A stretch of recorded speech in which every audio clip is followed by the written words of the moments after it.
and powerless.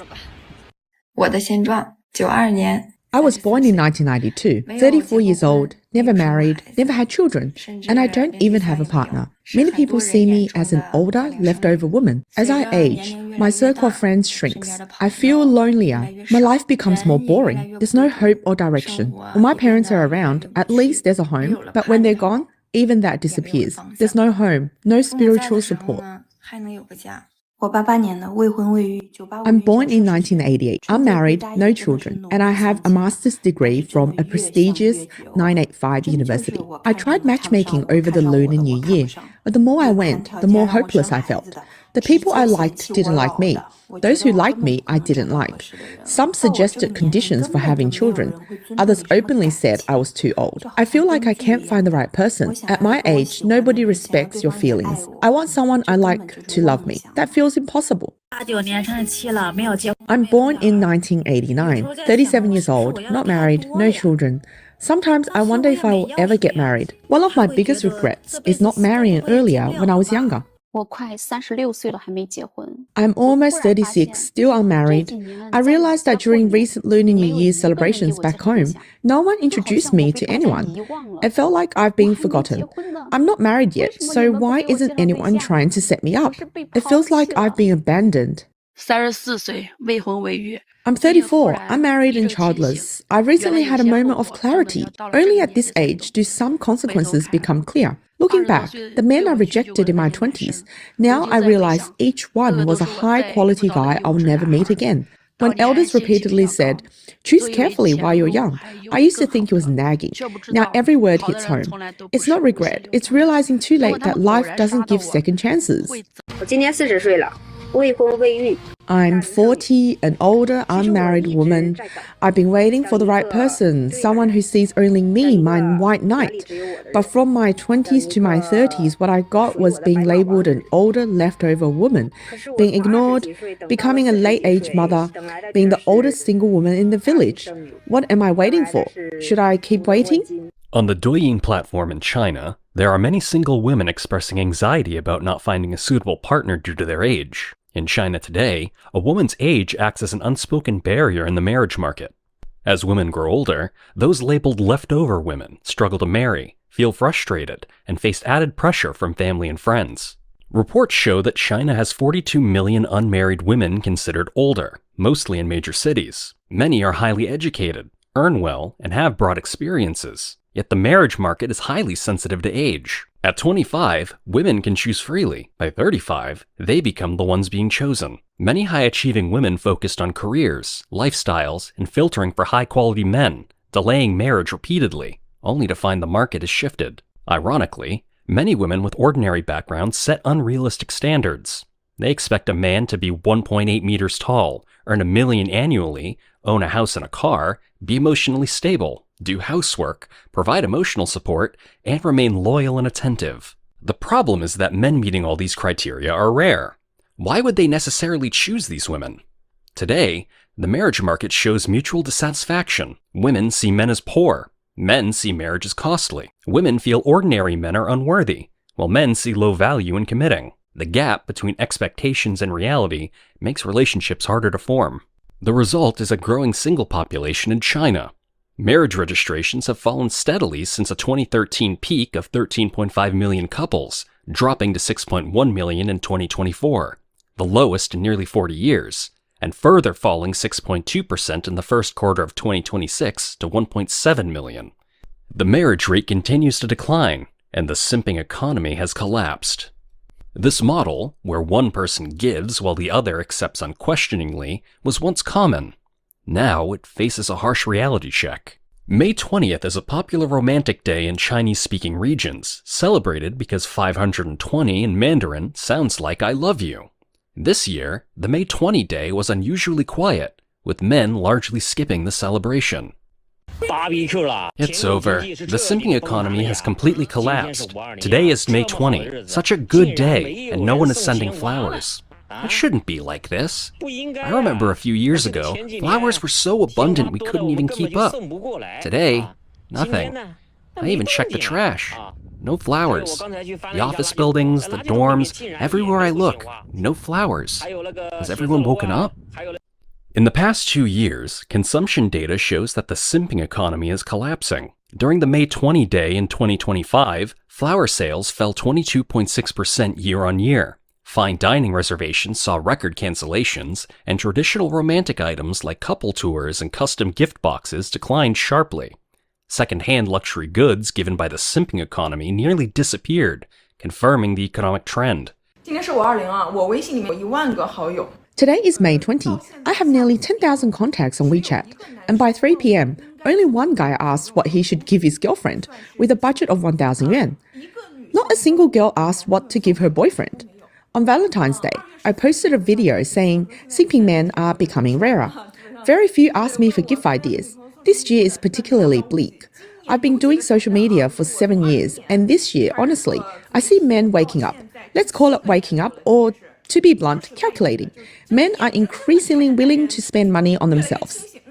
Previously on the May 20 day, men would share social media posts of gifts, shopping sprees, long outings with partners, and daily messages or money transfers.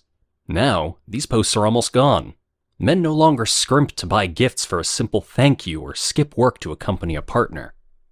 The essence of simping behavior was discretionary emotional spending during economic growth.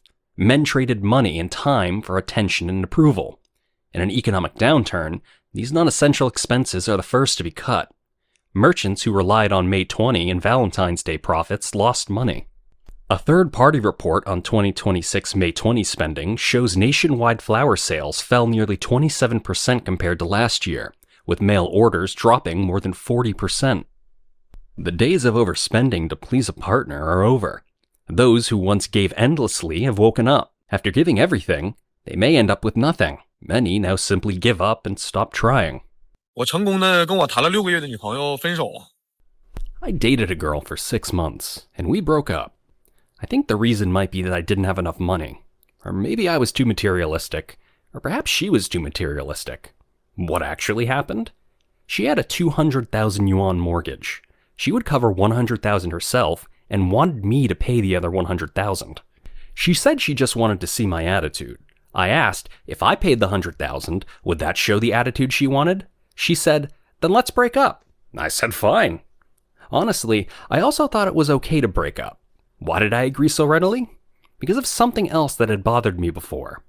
We had met on the 23rd of the month, so every month on the 23rd, we would have a big dinner together. For 5 months, I had brought her a gift, but on the 6th month, I didn't. I had actually bought it, but I just forgot to bring it. I knew she wanted an iPhone 17, so I wanted to test her, see how she'd react if I didn't give it. At dinner, she looked upset and said I had no sense of ceremony. I was annoyed. I told her, if you want a gift, just say so. What do you mean by sense of ceremony? That argument led to her later asking me to help pay her mortgage. That's how we ended up breaking up. Maybe the kind of love I wanted wasn't the same as hers. Why aren't you married? Maybe I'm a bit selfish. I don't really want to spend money I work so hard to earn every month on a woman. How much do you earn each month? Just over 10,000 yuan. It's enough for me. As long as I don't spend it on women, I can do whatever I want, eat what I want, travel where I want, and still leave a bit for my parents. Overall, I feel free. There's no marital conflict, no tension between genders or in-laws. Today, men are more willing to spend money on themselves, on projects that bring clear enjoyment, improve skills, and provide experiences. These investments carry low risk, offer definite returns, and benefit themselves rather than trying to please others. Once men stop simping, the marriage market begins to shift. 出台的一项全国各地结婚意愿的调查报告当中显示出来的结果。 A recent nationwide survey on willingness to marry completely shocked me. Let's start with the men. In Shanghai, only 2.28% of men want to get married. About 2 out of 100. 2 out of 100. Sichuan is right behind at 2.31%, almost the same. Shanxi is slightly higher, but still absurdly low at 3.87%. For the past decade, the Chinese marriage market had an unspoken rule. Men were expected to buy a house, a car, and pay the bride price. Only those willing to spend money were considered eligible for marriage. Now, with the economy slowing, the rules of the game are turning against them. More men are realizing that getting married feels like signing a lifelong debt contract. A house down payment starts at 300,000 yuan. Renovations and appliances add tens of thousands. A car costs tens of thousands. The bride price tens of thousands more. Plus wedding costs, gold jewelry, and wedding photos. Without $1,000,000 before marriage, many couples cannot even start planning. Afterwards, mortgage, car loans, and consumer loans can create 30 years of debt. Ordinary families cannot bear this. The result? Men born in the 1990s and 1995s are waking up. Many ask themselves, I work tirelessly, but it all becomes marriage costs. What's the point? A growing number of men are leaving the marriage market, not because they don't want relationships, but because they refuse to be cash machines. Previously, men could use material contributions to secure marriage and family stability. That path now resembles a one-way street. High input, uncertain returns, and significant risk. Simping and endless giving are increasingly rejected. The collapse of the simping economy has several key causes. First, economic pressure is a direct factor. After the pandemic, China entered an economic downturn. Layoffs, salary cuts, and competition have raised male unemployment and sharply reduced disposable income. Many young men barely cover living expenses. When self-preservation replaces pleasing others as a priority, the money used for simping disappears naturally.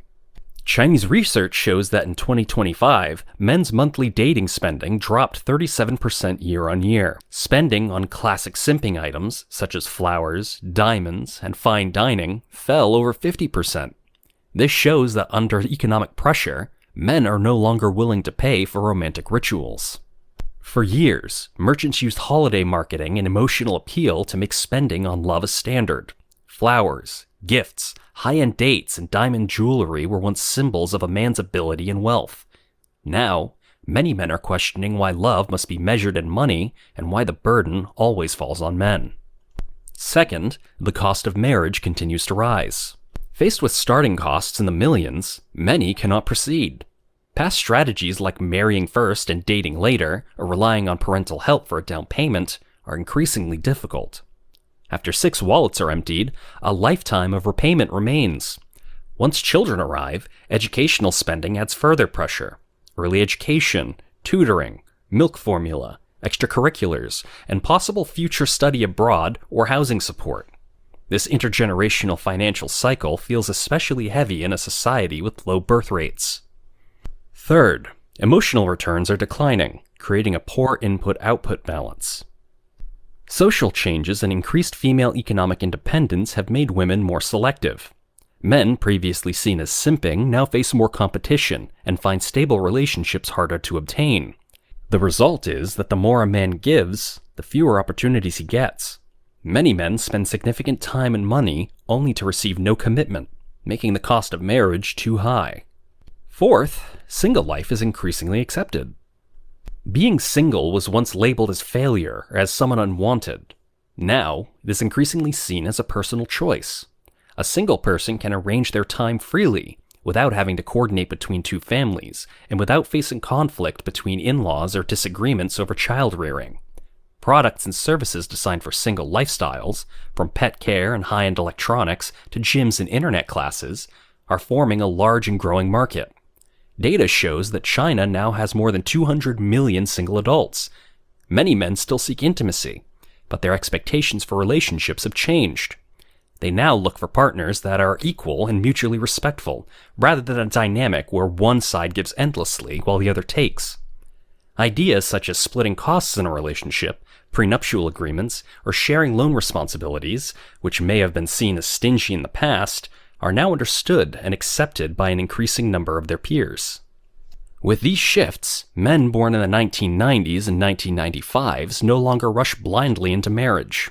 They now calculate costs and assess returns.